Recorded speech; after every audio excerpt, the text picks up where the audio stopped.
K Shivakumar ಸರ್ಕಾರದ ಸಚಿವ ಸಂಪುಟದಲ್ಲಿ ಖಾಲಿ ಉಳಿದಿರುವಂತಹ ಒಂದೇ ಒಂದು ಮಹಿಳಾ ಮಂತ್ರಿ ಸೀಟಿಗೆ ಹಗ್ಗ ಜಗ್ಗಾಟವೇ ಶುರುವಾಗಿದೆಯಂತೆ. ಆದರೆ ಗದ್ದಲ ಎದ್ದಿರೋದು ಮಹಿಳೆಯರ ಮಧ್ಯೆ ಅಲ್ಲ, ಬದಲಾಗಿ ಪುರುಷ ನಾಯಕರ ಮಧ್ಯೆ ಅನ್ನೋದು ಒಳನೋಟಕ್ಕೆ ಕಂಡಿದೆ.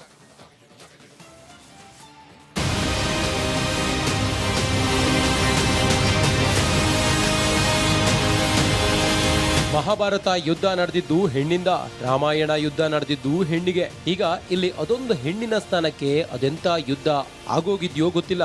ಇನ್ನು ಈ ಕಣ್ಣಲ್ಲಿ ಅದೇನೇನ್ ನೋಡ್ಬೇಕು, ಕೃಷ್ಣ ಕೃಷ್ಣ ಅಂತ ಕೃಷ್ಣನ ಜಪ ಮಾಡ್ತಾ ಬಂದ್ರು ನಮ್ ಗೋವಿಂದಣ್ಣ. ಏನ್ ಗೋವಿಂದಣ್ಣ, ನೀವು ಒಳ್ಳೆ ವರಮಹಾಲಕ್ಷ್ಮಿ ಹಬ್ಬದ ದಿನ ಒಬ್ಬಟ್ಟಿನ ಊಟ ಮಾಡ್ಕೊಂಡು ಒಳ್ಳೆ ಮಾತಾಡೋದ್ ಬಿಟ್ಟು ಹೆಣ್ಣಿಂದ ಆ ಯುದ್ಧ ನಡೀತು, ಈ ಯುದ್ಧ ನಡೀತು ಅಂತಿದ್ದೀರಾ. ಈಗ ಯಾವ ಯುದ್ಧ ಆಗುತ್ತೆ? ಯುದ್ಧ ಆಗೋಕೆ ಡಿ.ಕೆ ಕ್ಯಾಬಿನೆಟ್ ನಲ್ಲಿ ಹೆಣ್ಣೆ ಇಲ್ವಲ್ಲ ಗೋವಿಂದಣ್ಣ ಅಂತ ಕೇಳಿದಾಗ ಅಲ್ಲೇ ಇರೋದು ರಿಯಲ್ ಟ್ವಿಸ್ಟು ಅಂತ ಹೆಣ್ಣಿನ ಕತೆ ವ್ಯತೆ ಹೇಳೋದಕ್ಕೆ ಶುರು ಮಾಡಿದ್ರು ನಮ್ ಗೋವಿಂದಣ್ಣ.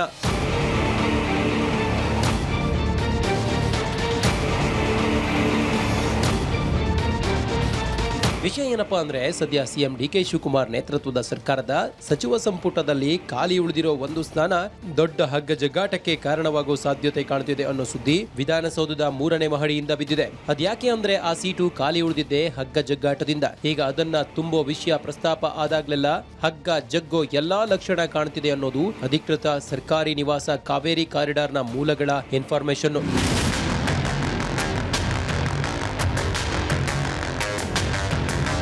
ಸರಿ, ಹಗ್ಗ ಜಗ್ಗೋಕೆ ಯಾರ್ ಕಾರಣ ಅಂದ್ರೆ ಹೆಣ್ಣೆ ಕಾರಣ ಅಂತಿರೋದು ವಿಧಾನಮಂಡಲದ ಮೊಗಸಾಲೆ ಮೂಲಗಳು. ಅದ್ಯಾಕೆ ಅಂದ್ರೆ ಮುಖ್ಯಮಂತ್ರಿ ಡಿ.ಕೆ ಶಿವಕುಮಾರ್ ಅವರಿಗೆ ಖಾಲಿ ಇರೋ ಒಂದು ಸ್ಥಾನವನ್ನ ಮಹಿಳಾ ಶಾಸಕಿಗೆ ಕೊಡಬೇಕು ಅನ್ನೋದಿದೆ. ಆದ್ರೆ ಕ್ಯಾಬಿನೆಟ್ಗೆ ಯಾರ್ಯಾರನ್ನ ಸೇರಿಸ್ಕೋಬೇಕು ಅಂತ ದಿಲ್ಲಿಯಲ್ಲಿ ಡಿಸ್ಕಷನ್ ಆಗಿದ್ದ ಪ್ರಕಾರ ಸಿದ್ದರಾಮಯ್ಯ ಪಟ್ಟಿಯಲ್ಲಿದ್ದ ಬಸವರಾಜ್ ಶಿವಣ್ಣನವರ್ ಕ್ಯಾಬಿನೆಟ್ಗೆ ಸೇರ್ಬೇಕಿತ್ತು. ಆದ್ರೆ ಸಿದ್ದರಾಮಯ್ಯಗೆ ಗೊತ್ತಾಗದ ಹಾಗೆ ಆ ಸ್ಥಾನಕ್ಕೆ ಗಾಯತ್ರಿ ಶಾಂತೇಗೌಡರನ್ನ ತರೋಕೆ ಮುಂದಾಗಿದ್ದು ಸಿದ್ದು ಸಿಟ್ಟಾಗೋಕೆ ಕಾರಣವಾಗಿತ್ತು. ಹಂಗೆ ಸಿಟ್ಟಾಗಿ ಅವರು ಅವತ್ತು ಪ್ರಮಾಣ ವಚನ ಪ್ರೋಗ್ರಾಂಗೂ ಹೋಗಿರಲಿಲ್ಲ. ಈಗ ಕಾಂಗ್ರೆಸ್ ಶಾಸಕಾಂಗ ಪಕ್ಷದ ಸಭೆಗೂ ಬಂದಿಲ್ಲ.